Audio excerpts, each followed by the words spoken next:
Mpendwa msikilizaji na mtazamaji unayefuatilia akaunti hii ya YouTube Madhabahu ya Faraja, ninakualika katika ibada hii ya mchana, nikiomba kwamba Mungu aendelee kukubariki, aendelee kukutendea mema kwa kila kazi unayoifanya. Mungu aliyetuamsha asubuhi na masaa ya asubuhi yakaisha na sasa ni mchana, tuendelee kumpa sifa za moyo wetu, na tulijualo ni hili kwamba amebarikiwa kila anayemtafuta Bwana na Bwana atamuonekania. Ninakualika mchana huu leo, na pale ulipo tafadhali funika macho yako tuweze kumwomba Mungu. Mungu Baba na Mwana na Roho Mtakatifu, tunalihimidi na kuliinua jina lako. Asante kwa ajili ya muda huu wa mchana. Asante kwa ajili ya kumlinda rafiki yangu. Asante kumlinda huyu mama na huyu baba. Asante kuilinda hii familia. Asante kuwapigania katika biashara na katika majukumu mbalimbali waliokuwa nayo. Asante kwa ajili ya huyu mwalimu wa primary, mwalimu wa sekondari, mwalimu wa chuo kikuu. Asante kwa ajili ya huyu dereva. Asante kwa ajili ya hawa madaktari na manesi. Asante kwa ajili ya kila mmoja kwa kazi yake. Umekuwa mwaminifu, umemtendea mema mtumishi wako. Hata mama huyu ambaye amekuwa busy na kazi nyingi za nyumbani, umemlinda na kumtunza, na kupitia yeye ameitunza familia yake kwa hekima. Na huyu baba anayekimbia kupata mkate, breadwinner kwa ajili ya familia yake, naomba mbariki huko aliko, na ukatutendee mema Mungu, na ukaseme nasi tuko tayari kukusikiliza wewe. Baba, Mwana na Roho Mtakatifu, sikia kuomba kwetu, na kila mwenye pumzi aseme amen. Pendwa mtoto wa Mungu, ninaleta neno la Mungu kwako mchana huu leo kutoka kitabu cha Zaburi ya 102 mstari wa 2. Zaburi ya 102 mstari wa 2. Ninasoma neno hili katika jina la Bwana, sema amen. Neno la Mungu linasema,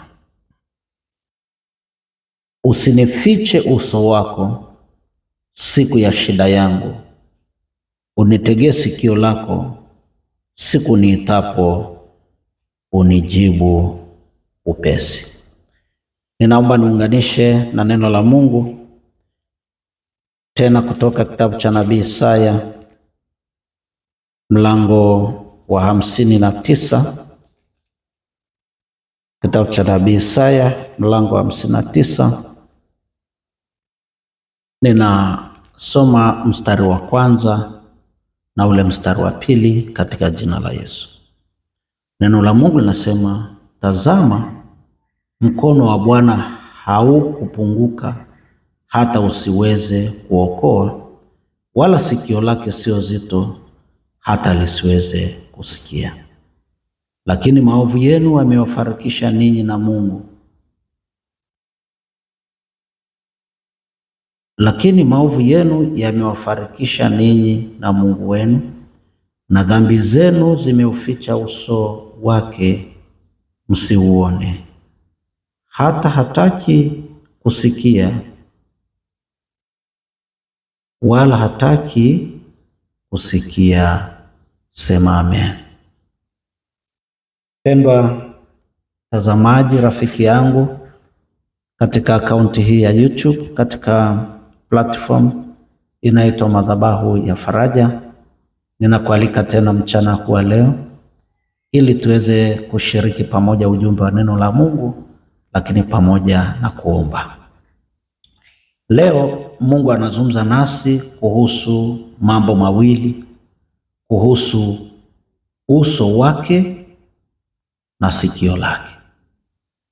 Uso wa Mungu na sikio la Mungu. Kila mmoja wetu anatamani favor, anatamani upendeleo kutoka kwa Bwana. Na kama vile ambavyo mimi unaniona, uso wangu una macho na una masikio, ndio picha tunayoipata kwa Mungu wetu.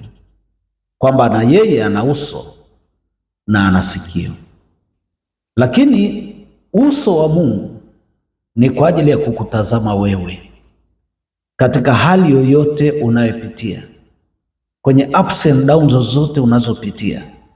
Neno la Mungu linasema kupitia sala ya Mfalme Daudi akimwambia Mungu alivyokutana na changamoto za vita, alivyokutana na changamoto za maadui mbalimbali waliomsumbua kwenye ufalme wake, akapiga magoti akamwambia Bwana, Bwana, usinifiche uso wako siku ya shida yangu. Usinifiche uso wako siku ya shida yangu. Sasa changamoto inakuja pale ambapo tunapokutana na changamoto ama shida zetu, tunawaeleza watu wengine, tunaenda kwa waganga wa kienyeji, tunaanza kuhadithia wanadamu wengine watakao kufa, wanaougua, wanaolala, wanaosafiri kama sisi. Daudi anatukumbusha kwamba siku ya shida yake alimwambia Mungu asiufiche uso wake. Hii ni elimu na haya ni maarifa, kwamba sisi tunapoingia kwenye changamoto tuinue macho yetu ya kiroho, tuinue vichwa vyetu, tuelekeze kwa Mungu na tumwambie Mungu, Bwana, sawa na neno lako katika Zaburi ya 102 mstari wa 2 anasema usiufiche uso wako siku ya shida yangu. Na mimi nimeingia kwenye shida, Bwana, ninakuomba usinifiche uso wako. Angalia shida yangu, usiufiche uso wako. Angalia shida ya mume wangu, usifiche uso wako. Angalia shida ya mke wangu, usiufiche uso wako. Angalia shida ya watoto wangu, angalia biashara yangu, angalia mipango yangu, angalia maandalizi ya harusi yangu. Tena Daudi anasema unitegee sikio lako siku niitapo, unijibu upesi. Hatuna namna yoyote ya kumwita Mungu, ni kwa njia ya maombi. Na wataalamu wanasema maombi ni mawasiliano kati ya mwanadamu na Mungu. Mungu aliye mbinguni, tunakusanya sentensi zetu zinazoeleza haja ya moyo wetu, haja za mioyo yetu, na tunazielekeza kwa Baba. Neno la Mungu linasema ombeni kwa jina langu na muamini yale mlioomba yamekuwa yenu. Maombi ni sentensi fulani zinazobeba haja za mioyo na kuzielekeza kwa Mungu, kwa sababu Mungu ni yote katika yote. Daudi anajua thamani ya kueleza mambo yake kwa sikio la Mungu. Anasema unitegee sikio lako siku niitapo, unijibu upesi. Ninakuuliza, je, siku unapokuwa na mambo ya kumwambia Mungu, je, una taarifa kwamba sikio la Bwana lije besi kukujibu?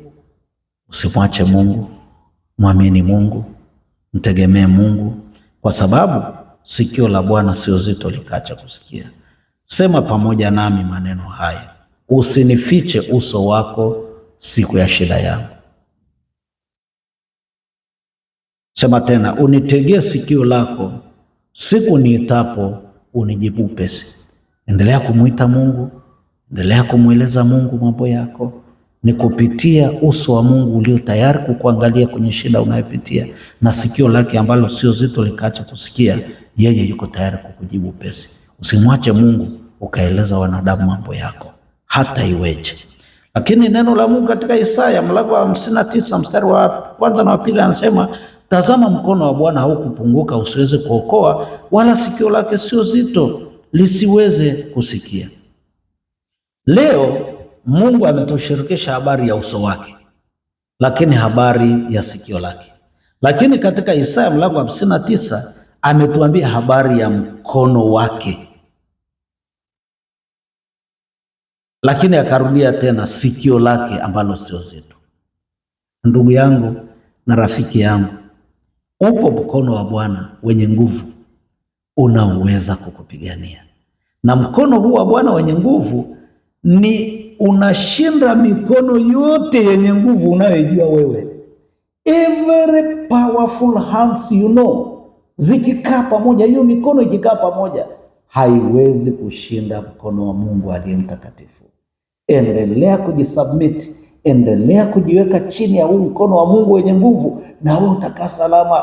Utavuka salama kwenye ile bonde la kati ya maneno, utavuka salama kwenye vita ya kiuko wako, utavuka salama kwenye kashikashi kwenye ndoa yako, utavuka salama kwenye hao watoto wako ambao huoni yale maudhui ya familia yako yakikaa vizuri wakitii. Mkono wa Bwana haukupunguka hata usiweze kukuokoa. Mkono wa Bwana haukupunguka hata usiweze kukuokoa. Sema pamoja nami, sema asante Bwana, kwa sababu kupitia ibada hii katika madhabahu ya faraja nimeujua ukweli kwamba wewe Bwana, mkono wako haujapunguka hata usiweze kuniokoa, wala sikio lako sio zito hata lisiweze kunisikia.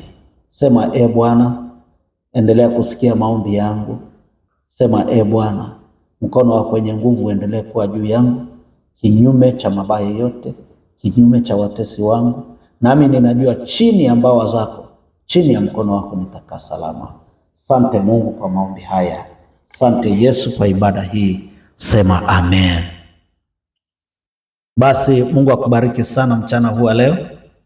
Mungu akutendee mema, na kama tulivyo waombea marafiki zetu asubuhi ya leo, wale wanaumwa na kupitia changamoto mbalimbali, nimenyosha mkono wangu wa kichungaji juu yao, katika kitanda hapo hospitalini, katika kitanda hapo nyumbani, pale wanapougulia, wale ambao wameingia kwenye njia panda za imani na hawajui watokeje.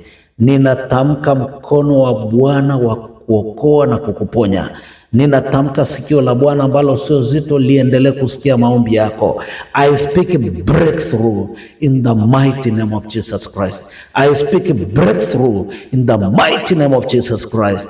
I speak healing in the mighty name of Jesus Christ. Mungu akuponye, Mungu akufungue kwenye vifungo, Mungu akuvushe kwenye jambo hilo gumu unalopitia. Ninakutamkia baraka, ninakutamkia ulinzi wa Bwana, ninakutamkia mafanikio. Endelea kuona wema wa Bwana, na mimi nilijualo ni hili: hakuna aliyemkimbilia Bwana, Bwana akamwaibisha. Usiaibishwe, usitetereshwe, usifadhaishwe. Yuko Mungu, na Mungu peke yake atakusaidia, na mimi nitakuona ukiwa umefanikiwa sana kimwili na kiroho. Akutendee Mungu Mwenyezi na kukubariki Mungu Mwenyezi, katika jina lake Mungu Baba na Mungu Mwana na Mungu Roho Mtakatifu. Ninakutakia mchana mwema, ninakutamkia mafanikio mazuri. Nenda ukauone wema wa Bwana. Mungu yuko pamoja nawe. See you shining in Jesus name.